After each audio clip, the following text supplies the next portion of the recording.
মেথি দিয়ে পুজোর পাতুটা ছোট ছোট বসে আড়ি ভাজা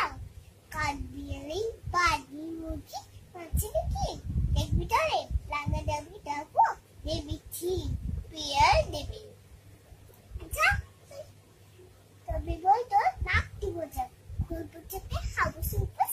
আগলে খেয়ে হাবুসুপাস এটা আবার পিলে হবে যা কুস্তি মুখে এই ভগবান একটা বোকা দাস পেটে উঠকে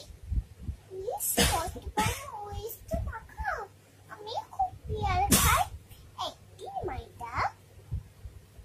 কাদের তুমি ছোট হবে উঠতে হবে নাঙ্গা দিদি